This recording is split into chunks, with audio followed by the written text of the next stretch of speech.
اس نے کہا تمہاری تو نماز قبول ہی نہیں ہوتی. تو انہوں نے کہا لعنت تجھ پر تیری نسلوں پر، جس گھر کی تو فعل نماز ملی انہی کی نہیں ہوتی اور تمہاری ہوتی ہے. تو واپس آ کر کہنے لگا کہ وہ نماز کی اجازت نہیں دے رہے. فرمایا نماز تو نہیں چھوٹے گی نا. یہ فیصلہ آباد والوں کو نہیں، 7 بر اعظم کے ایمان والوں کو پیغام ہے کہ زیر خنجر بھی یہ پیغام سنایا ہم نے. نماز نہیں چھوٹ سکتی، نماز نہیں چھوٹ سکتی. اللہ کی قسم کوئی مسئلہ نہیں تھا اگر یہ چھوڑ دیتے. جنگ سے پہلے آنکھ لگ گئی، آنکھ کھلی تو ہنس پڑے. بہن نے پوچھا اے کیڑا ہاسے دا ویلا ہے، موت سر تے کھلوتی ہے. فرمایا بہن ابھی اللہ کے نبی کو خواب میں دیکھا ہے، کہہ رہے ہیں بیٹا میں لینے کے لیے آ چکا ہوں. موجوں ہو گئی، لینے کے لیے آ چکا ہوں. چھوڑ دیتے تو پھر گلستان کالونی والوں کو بھی گنجائش مل جاتی، چھٹی جا سکتی ہے. 6 بر اعظم کے انسانوں کو پیغام دیا کہ ٹکڑے ٹکڑے ہو جاؤ، نماز نہیں چھوٹ سکتی. فرمایا آدھے نماز پڑھو آدھے جنگ کرو، صلاۃ خوف. آدھوں نے نماز پڑھی آدھوں نے جنگ کی. 15-20 تو پہلے شہید ہو چکے تھے.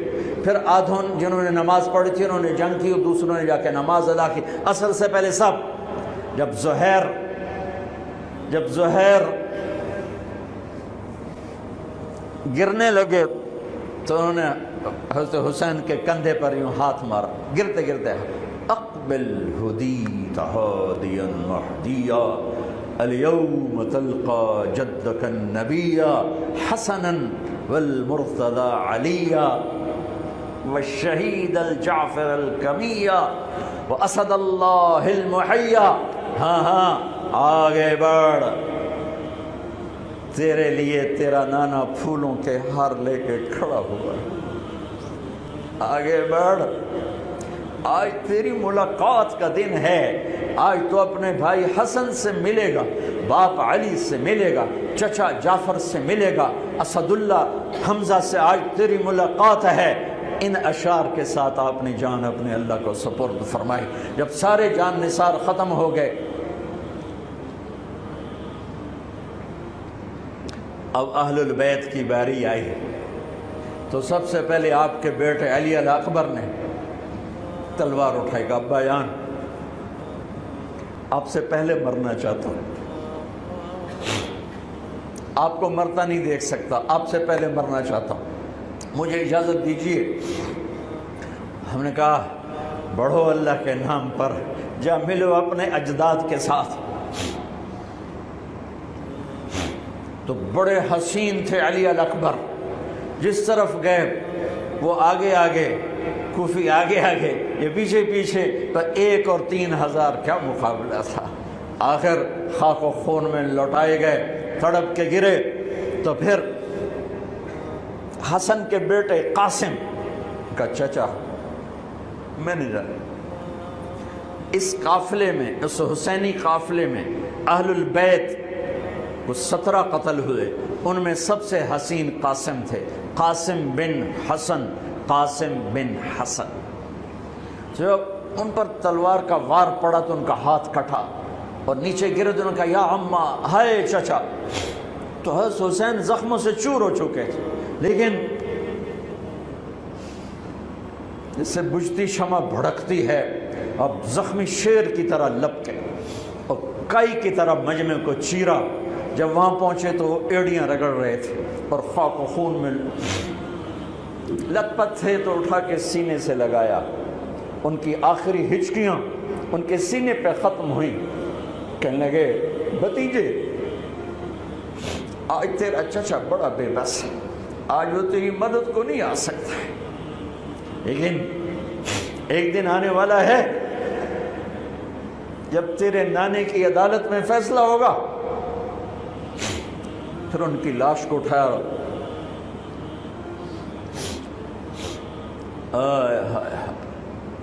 عبداللہ بن حسن، ابو بکر بن حسن، قاسم بن حسن، علی بن حسین لاشیں پڑے ہوئے ہیں. عبداللہ بن عقیل، عبد الرحمن بن عقیل، علی کے بھائی، لاشیں پڑے ہوئے ہیں. اپنے بھائی عباس بن علی، محمد بن علی، عبداللہ بن علی، عثمان بن علی، ابو بکر بن علی اور حسین بن علی، 5 بھائی پہلے لاشیں پڑے ہوئے ہیں۔ اون بن عبداللہ بن جعفر، محمد بن عبداللہ بن جعفر، عبد الرحمن بن مسلم بن عقیل، جعفر بن مسلم بن عقیل، عبداللہ بن مسلم بن عقیل، عبداللہ بن ابو سعید بن عقیل، یہ سب اہل البیت ہیں جن کے لاشوں کے انبار ہیں۔ اور آخر میں ایک بچہ 2 سال کا عبداللہ، آپ کو خواب و خیال بھی نہیں تھا کہ اس بچے پر بھی کوئی اس طرح کا ظلم و ستم ڈھائے گا، تو آپ جب اکیلے رہ گئے تو آپ نے کہا عبداللہ کو بھیجو۔ آخری ملاقات بیٹے سے، تو اس کو سینے سے لگایا، چوم کے یہاں بٹھایا، ابھی تقدیر کا کچھ امتحان باقی تھا۔ 2 سال کا بچہ، شامی لشکر سے بنو اسد کا ایک بنو ابن الموقد، اس نے تیر جو چلایا خطا بھی جا سکتا تھا، یہاں آ کے لگا اور پار ہو گیا۔ بچے کی گردن ایسے ڈھلک گئی، یہاں امام علی مقام۔ ارے بھائیو، میں قطر ہاسپٹل گیا کسی کام، تو وہاں کسی کا بچہ تھا منگوڑے میں ہاسپٹل میں، وہ اسے تڑپ رہا تھا، پتہ نہیں اس سے کیا تھا، اور اس کی ماں ایسے اس کو کھڑی دیکھ، یہ منظر میں آج تک نہیں بھولا۔ اس ماں کے چہرہ، صرف اس کی آنکھیں نہیں رو رہی تھیں، مجھے اس کا سارا وجود روتا ہوا دکھائی دیا۔ اس بچے کے اوپر ڈاکٹر کھڑے ہوئے ہیں، اچھا نہیں کیا، مجھے نہیں پتا اس کو کیا تھا، وہ ایسے ایسے بے قرار ہو کے تڑپ رہا تھا۔ یہ 2001 کا واقعہ ہے، 16 برس گزر چکے ہیں، میں واقعہ نہیں بھول سکا ہوں۔ اس باپ کو سوچو جس کے سامنے 2 سال کے بچے کے گردن کے تیر پار ہو گیا ہو، اور پھر وہ خون، یہاں بچے کا خون دونوں ہاتھوں میں لیا اور یوں آسمان کی طرف بلند کر کے کہا، میرے رب، بس تو راضی ہو جا، تو راضی ہے تو کم ہی بڑھ گئے۔ یہ پیغام ہے فیصل آباد کے تاجروں کو، پورے ملک کے تاجروں کو، پوری دنیا کے اہل ایمان کو، کہ اللہ کو پانے کے لیے ہر سودا قبول ہے، قبول ہے۔ ہاں، پھر کھڑے ہو گئے کہ چل بچیا تو چل، تیرا پیو بھی آ رہا ہے۔ اب آپ کو شہید کرنا کوئی مسئلہ نہیں تھا، زخموں سے چور تھے، لیکن ہر کوئی ڈرتا تھا بھئی میں نہ مارا۔ تو شمر آیا بدبخت، وہ کیوں نہیں قتل کرتے ہو؟ تو ابو زرع بن شریک تمیمی نے پہلا وار سیدھا کیا، جو یہاں لگا، شانے پر لگا، تو اس سے آپ ڈولے، تو سنان بن انس نے سینے پر نیزہ مارا، اس سے آپ گرے، تو شمر نے کہا سر کاٹو، تو خولہ بن یزید آگے بڑھا، پھر ڈر کے پیچھے ہٹ گیا، تو سنان بن انس نے اس کو گالی نکال کر پیچھے دھکا دیا، اور اس امت کا بدبخت ترین انسان جس نے میرے نبی کے نواسے کی وہ گردن کاٹی جس پر میرے نبی کے بوسے تھے، گردن کاٹ کے سر اوپر چڑھا دیا۔ پھر خیموں کی طرف بڑھے، تو اللہ کو زندگی مقصود تھی، آل رسول کی نسل چلنی تھی، تو علی ابن الحسین بیمار تھے، جن کو زین العابدین، ابھی میں ان کا قصہ سنایا، اس پر شمر کی تلوار رک گئی کہ چلو بیمار ہے چھوڑ دیا جائے، بیمار ہے چھوڑ دیا جائے۔ تو خواتین، بچے، حضرت علی کی بیٹیاں فاطمہ بنت علی، زینب بنت علی، حضرت حسین کی بیٹی سکینہ بنت حسین، اور آپ کی بیگم رباب، آپ کو بیویوں میں سب سے محبوب بیوی تھی رباب۔ آپ فرمایا کرتے تھے جب رباب میکے چلی جاتی ہے تو میری تو نیند ہی اڑ جاتی ہے، اتنا ان سے پیار تھا، وہ بھی ساتھ تھی۔ ان سب کو ان کے کانوں کی بالیاں کھینچ کے اتار دی گئی۔ پھر ابن سعد نے کہا 10 گھوڑ سوار آؤ، انہوں حسین کے جسم پہ گھوڑے دوڑا دیے، ادھر سے ادھر سے ادھر سے۔ جب قافلے کو گھسیٹ کے باہر لائے، لے جانے لگے، تو حضرت زینب نے دیکھا 72 سر نیزوں پہ چڑھے ہوئے تھے،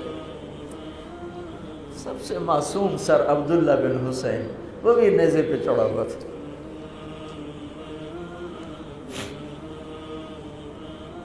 ہم نے کربلا کو افسانہ بنا دیا، یہ کمائی کا ذریعہ بنا لیا۔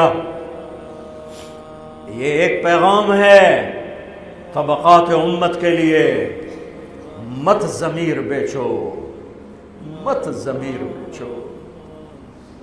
ٹکڑے ٹکڑے بدن، تو حضرت زینب کی زبان سے چند الفاظ نکلے جنہوں نے، آپ حیران ہوں گے، کوفی لشکر والے رونے لگے جو ابھی قتل کر رہے تھے، ان کی آنکھوں میں آنسو آ گئے۔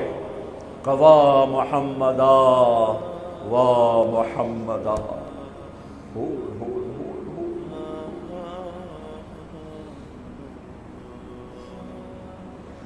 اے محمد مصطفیٰ، اے محمد مصطفیٰ، هذا حسین بالعراء مزمل الدماء مقطع الاعضاء، وا محمدا وا محمدا، اے محمد مصطفیٰ، اے محمد مصطفیٰ، بناتک السبایا ذریتک مقتلہ تصفی علیہا الریاح۔ آج حسین کی بارات ہے محمد مصطفیٰ، آج تیرے نواسے کی بارات ہے، آج اس نے اپنی بوٹیوں کا ہار گلے میں ڈالا ہے، اپنے خون کے قطروں سے بنا ہوا لباس پہنا ہے، آج وہ سرخ جوڑے میں بڑا حسین نظر آ رہا، آج وہ سرخ جوڑے میں بہت پیارا لگ رہا، اس کا جسم بکھرا ہوا ہے، اس کی بوٹیاں بکھر گئیں، اس کے بدن کے ٹکڑے ٹکڑے ہو گئے، آج اس کا لاشا پڑا ہے۔ یا ہے محمد مصطفیٰ، آج آپ کی بیٹیاں قید میں ہیں، آپ کی اولاد ذبح ہو چکی ہے، ان پر کفن ڈالنے کی اجازت نہیں دی تھی ان بدبختوں نے، تو تصفی علیہ الریاح، کوفے والوں نے کفن بھی نہیں دینے دیا، تو ہم ہوا نے مٹی اڑا کر آپ کی اولاد کو مٹی کا کفن پہنا دیا ہے۔ ہاں، یہ کٹا ہوا سر پھر صرف حسین کا ابن زیاد کے سامنے پیش کیا گیا، تو اس نے منہ پہ چھڑی ماری، پھر چھڑی ماری، پھر کہنے لگا میں نے ایسا حسن نہیں دیکھا کہ مر کے بھی چہرہ مسکراتا چمکتا ہو۔ تو حضرت انس نے کھڑے ہو کر کہا او ظالم، یہ چھڑی یہاں سے ہٹا، نہ کر، میں نے ان ہونٹوں پہ اللہ کے نبی کے ہونٹوں کو لگتے دیکھا ہوا ہے، نہ کر۔ کہنے لگا تو بوڑھا نہ ہوتا تو میں تیری گردن اڑا دیتا، تیری عقل خراب ہو گئی ہے، تو میں میری نہیں تیری عقل بگڑی ہے، آنے والے دن تو دیکھے گا تیرے ساتھ کیا ہوگا۔ پھر یہی سر یزید کے سامنے رکھا گیا، اس نے منہ پہ چھڑی ماری، تو زید ابن ارقم کھڑے ہو گئے، کہنے لگے نہ کر، میں نے ان ہونٹوں پہ نبی کے ہونٹوں کو لگتے دیکھا ہوا۔ میرے بھائیو،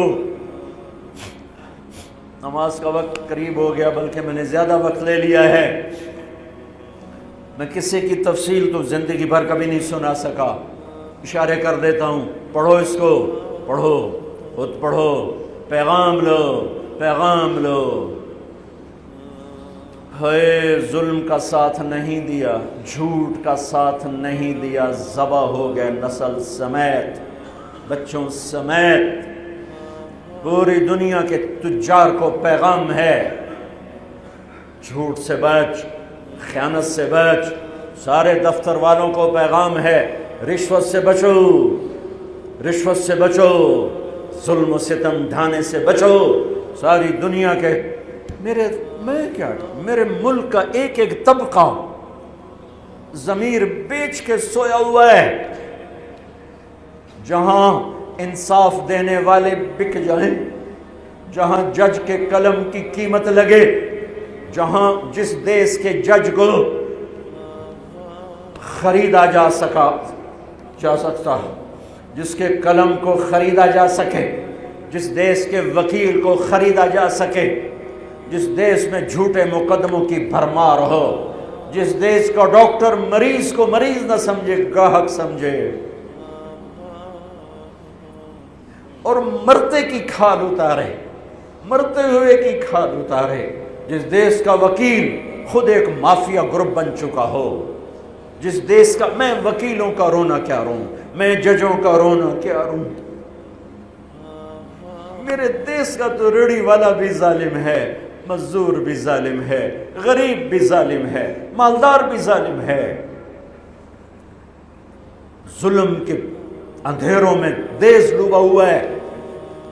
میرے بھائیو، ہمارا نیا سال شروع ہو چکا ہے، اور ہم توبہ کریں اللہ کی بارگاہ میں۔ میرے بھائیو، میں بہت دہراتا ہوں اس بات کو، جس فرد میں، جس قوم میں، جس دیش میں، جس خاندان میں، جس معاشرے میں ظلم ہوگا، جھوٹ ہوگا، دھوکہ ہوگا، وہ تباہ ہو جائیں گے، چاہے مسلمان ہیں چاہے کافر ہیں۔ جس دیش میں، جس قوم میں، جس ملک میں، جس معاشرے میں، جس فرد میں سچائی ہوگی، انصاف ہوگا، دیانتداری ہوگی، اللہ ان کی حفاظت کرے گا، عزت دے گا، چاہے مسلمان ہیں چاہے کافر ہیں۔ دنیا کی عزت ضرور ملے گی، کفر کے ساتھ ملے گی، کہ سچائی، دیانتداری، عدل و انصاف پر اللہ سایہ کر دیتا ہے، چاہے کفر ہے چاہے اسلام ہے، موت تک۔ کافر ہے تو موت تک، موت کے بعد ایمان کا فیصلہ ہے، لیکن اگر ایمان ہے تو یہ جہان بھی بن گیا، وہ جہان بھی بن گیا۔ یہی فیصلہ بات کی بات ہے۔ میں صبح نکلا، سیر کر کے واپس آ رہا تھا، مجھے دور سے ایک ریڑھی والا نظر آیا، سفید داڑھی، پگڑی، تو مجھے بڑا اچھا لگا کہ عام طور پہ ریڑھی والوں کا یہ حلیہ نہیں ہوتا ہے، تو لہٰذا دور سے میری نظروں میں جچ گیا۔ جب میں قریب سے گزرا تو میں نے پھر اس کو ایسے دیکھا، تو میں نے دیکھا وہ رو رہا تھا، ایسے خاموش آنسو، ساز خاموش ہیں فریاد سے معمور ہیں ہم، اور ایک ہاتھ ریڑھی پر تھا، ایک ہاتھ پیٹی پر تھا، جو کوئی پیٹی لایا تھا، اور ایسے رو رہا تھا، ایسے رو رہا تھا۔ تو میں رک گیا، میں نے کہا بزرگو خیریت تو ہے، آپ کیوں رو رہے ہیں؟ تو اس نے مجھے کوئی جواب نہیں دیا، اس نے پیٹی ایسے اٹھا دی میرے آگے، تو وہ پیٹی سیب کی تھی، اس کے اوپر سیب ٹھیک تھے، نیچے سارے گلے ہوئے سیب تھے، تو سارے سیب ایسے بکھر گئے۔ یہ پیٹی میں سیب بھرنے والا نہ تو وکیل ہے، نہ تو ڈاکٹر ہے، نہ تو بھوانے بازار کا تاجر ہے، نہ وہ سیشن کورٹ کا جج ہے، نہ وہ کوئی ڈی سی او ہے، نہ وہ کوئی تحصیلدار ہے، وہ مزدور ہے، غریب آدمی ہے۔ غریب کا ظلم بتا رہا ہوں۔ تو جب سیب بکھرے تو میں اس کو دیکھوں، سیبوں کو دیکھوں، مجھ سے کہنے لگا، کوئی اردو سپیکنگ تھا، پنجابی نہیں تھا، اردو سے کہنے لگا، بیٹا میں بہت غریب، اس کی بہت، پر جب اس نے زور ڈالا نا، میں بہت غریب، انہیں ایسے لگا مجھے کسی نے چھری سے میرا کلیجہ چیر کے ڈالا، میرے آنسو نکل پڑے، میں اب رو رہا ہوں۔ اس واقعے کو 30 سال گزر چکے۔ بیٹا میں بہت غریب ہوں، صبح منڈی جاتا ہوں، ایک پیٹی لاتا ہوں، شام تک بک جاتی ہے، بچوں کے لیے تازہ آٹا لے کے جاتا ہوں، آج کسی نے میرے بچوں کی روٹی مجھ سے چھین، آج کسی نے میرے بچوں کی روٹی مجھ سے چھین۔ اسی سیب کی پیٹی کو اب اوپر تک لے جاؤ کہ لوگ جانوں سے کھیل رہے ہیں، اپنی عزت اقتدار جھوٹی عزتوں کے لیے عزتوں سے کھیل رہے ہیں، جانوں سے کھیل رہے ہیں، حقوق سے کھیل رہے ہیں۔ یہاں ایسے ضمیر بکتے ہیں جیسے بھیڑ بکریاں بکتے، یہاں ایسے زبان کے بول بکتے، اے نہیں کسائیاں کول جاؤ تو بچ سری دے وے زبان بھی آیا تو سر بھی آیا، یہاں ایسے دماغ بکتے ہیں جیسے بکرے کی سری بکتی ہے، ایسی زبانیں بکتی ہیں جیسے بکرے کی زبان بکتی ہے، ایسے ضمیر کے سودے ہوتے ہیں جیسے بھیڑ بکریوں کے سودے ہوتے ہیں۔ اور میری جیب خالی تھی، میرے پاس کچھ بھی نہیں تھا، میں تو ایسے صبح نکلا تھا، مجھے اتنا صدمہ ہو کہ ہے کوئی میری جیب اتنے پیسے تو ہوندے تھے، بابے دی پیٹی جو کے پیسے تھے انہوں نے دے ہی دینا. آج تک مجھے یہ دکھ رلاتا ہے. پھیلا دو سارے پنجاب سے، وہ کراچی سے لے کر خپلو تک، گلگت تک، سب کچھ یہی ہو رہا ہے. روتے ہیں حسین کو، کھڑے ہوئے ہیں یزید کے ساتھ. روتے ہیں آل رسول کو، کھڑے ہوئے ہیں شمر کے ساتھ، ابن زیاد کے ساتھ.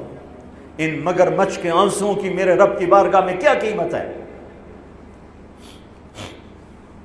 میرا معاشرہ ظلم و ستم میں ڈوب چکا ہے. کہتے کہتے کہتے کہتے عمر بیت گئی. بھائیو جتنے بیٹھے ہو اتنے تو توبہ کریں ہم، کہ آؤ بھائی آج ہم اپنے اللہ کو راضی کرنا، اپنی زندگی کی منزل بنائیں، اپنی زندگی کا مقصد بنائیں. ظلم سے نکلو، جھوٹ سے نکلو، بہتان سے نکلو، رشوت سے نکلو، حرام سے نکلو، شراب سے نکلو، زنا سے نکلو، بدکاری سے نکلو، فحاشی سے نکلو، جوئے سے نکلو، جھوٹے مقدموں سے نکلو، جھوٹی گواہیوں سے نکلو. قتیبہ بن بکار کی مجلس میں مصر کا بادشاہ واز سنتا تھا. 18 برس آتا رہا، 18 برس، اور ہر سال 1000 دینار 1000 دینار ان کو گفٹ کرتا تھا. 1000 دینار کوئی 10 کروڑ روپیہ بنتا ہے. 1000 دینار. 18 سال کے بعد ایک فتوے پہ دستخط مانگے کہ یہاں سائن کر دیں. فتویٰ غلط تھا. انہوں نے کہا مولوی نو 18,000 دینار دیتے کیوں نہیں کرے گا؟ انہوں نے فرمایا یہ تو شرعن خلاف ہے، میں کیسے دستخط کروں؟ وہ کہنے لگا کرنے پڑیں گے. کہا میرا ضمیر نہیں تم ایسے خرید سکتے، میں نہیں کروں گا. کہنے لگا میرے 18,000 دینار واپس کر. 18,000 دینار اربوں روپیہ بن چکا ہے. انہوں نے کہا مولوی بھکھا ساڈا کھاوے تے ساڈے اگوں سر چاوے. کہنے گے ٹھیک ہے. گھر گئے، 18 تھیلیاں 1000 دینار کی. ان کے رسی بھی گرا بھی نہیں کھولی تھی. گرا پہ سرکاری مہر ہوتی ہے، وہ مہر بھی نہیں ٹوٹی ہوئی تھی.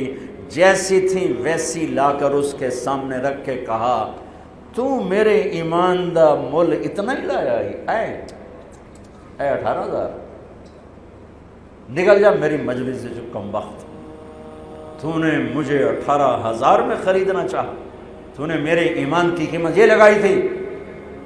جیسے وہ پڑا تھا اس کے منہ پہ مار دیا. بھائیو ایسا اللہ سے ایمان مانگو، ضمیر مانگو جو اللہ پہ تو قربان ہو، لیکن ان سکوں پر نہ بک جائے، ان ٹھیکروں پر نہ بک جائے. نیت کرتے ہو سارے؟ توبہ کرتے ہو میرے ساتھ؟ کہو یا اللہ میری توبہ، پھر کہو یا اللہ میری توبہ، پھر کہو یا اللہ میری توبہ.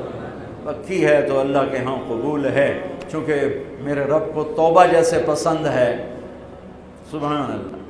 اور میری تمہاری تو عمر ہی کوئی نہیں ہے. میرا رب کہتا ہے میرا بندہ اتنے گناہ کر کہ زمین سے اٹھا کر آسمان کی چھت کو لگا دے، یہاں سے اٹھا کر آسمان کی چھت کو لگا دے، پھر صرف ایک دفعہ کہنا یا اللہ معاف کر دو، میں ساری معاف کر دوں. ہمارے گناہوں کی تو حیثیت کوئی. میں نے مانچسٹر میں بیان کیا، آخر میں ایسے توبہ کروائی تو ایک نوجوان آ گیا، لاہور کا تھا. کہا جی مولانا صاحب یہ گناہ معاف ہو گئے سارے؟ میں نے کہا ہاں. یہ توبہ پہ ہو گئے؟ واقعی ہو گئے؟ میں نے کہا بالکل. جی میں نے بہت گناہ کیے ہیں، سارے معاف ہو گئے؟ میں نے کہا بالکل ہو. جی میں نے بہت کیے ہیں. میں نے کہا بیٹا تیری تو عمر ہی کوئی نہیں، تو نے کتنے کیے ہوں گے؟ تو رب کی رحمت کو جانتا نہیں. ہمارے بر صغیر کا معاملہ ڈراتے زیادہ ہیں. اتنا اللہ سے ڈرایا کہ اللہ سے جدائی کر دی، اللہ سے ہی بھگا دی. ایک دفعہ ایک آدمی کہنے لگا تسی مولویاں ساڈے کولو ساڈا رب بھی کھو لیا. بہت مالدار آدمی تھا. ਤੁਸੀਂ ਮੌਲੀਆਂ ਸਾਡੇ ਕੋਲੋਂ ਸਾਡਾ ਰੱਬ ਵੀ ਖੋ ਲਿਆ, ਤੁਸੀਂ ਸਾਨੂੰ ਰੱਬ ਕੋਲੋਂ ਇਤਨਾ ਡਰਾਇਆ کہ ਅਸੀਂ ਉਹਨਾਂ ਨੇ ਐਵੇਂ ਪਤਾ ਨਹੀਂ ਸਾਡੇ ਨਾਲ ਉਸ کرنا کی. میں نے کہا یار میں تو نہیں ڈرا, تمہیں تو خوشخبری دو بھائی اللہ کے پاس آ جاؤ, اللہ کے پاس آ جاؤ. نہ کہیں جہاں میں امان ملی, جو امان ملی تو کہاں ملی, میرے جرم خانہ خراب کو تیرے عفو بندہ نواز. اور کوئی راستہ ہے؟ اللہ کو مناؤ. ایک بول پہ مانتا ہے, ایک بول پہ مانتا ہے, ایک آنسو پہ مانتا ہے, پھر ٹوٹ جائے پھر کر لینا, پھر ٹوٹ جائے پھر کر لینا. اور یہ تبلیغ کا کام, اس کو سیکھنے کی محنت ہے. اللہ ہمت دے تو ٹائم لگانا. نیا سال شروع ہو رہا ہے, کسی سے لڑے ہوئے ہو صلح کرو, کسی کا حق مار کے بیٹھے ہو واپس کر دو. نہیں کرنے کی طاقت تو جا کے معافی مانگ لو کہ جب ہوگا میں دے دوں گا, جب ہوگا میں دے دوں گا. کسی کے ساتھ بغض ہے دل کو صاف کرو, کسی کا نفرت ہے دل کو صاف کرو, کسی سے بائیکاٹ کیا ہوا ہے ابھی جا کے اس سے مل لو, اس سے ملاقات کر لو اور اس سے سینے سے لگا لو کہ نیا سال اس طرح شروع ہو کہ ہمارا دل پوری دنیا کے لوگوں سے صاف ہو. تو اللہ تعالیٰ بھی ہمارے گناہوں کو صاف فرمائے گا, معاف فرمائے گا. اللہ تعالیٰ ہمیں اور آپ کو عمل کی توفیق بخشے. جتنا مجمع آئے ہو, اگر نماز میں سستی ہے تو بھائی آج کے بعد نماز نہیں چھوڑ, ٹھیک ہے نا. اور ایک جھوٹ نہیں بولنا, سچ بولنا ہے, ٹھیک ہے. کسی کو دھوکہ نہیں دینا, دیانتداری سے کام کرنا ہے. یہ چند کام کرنے کے کام بن جائے گا, سنتیں ادا کرو.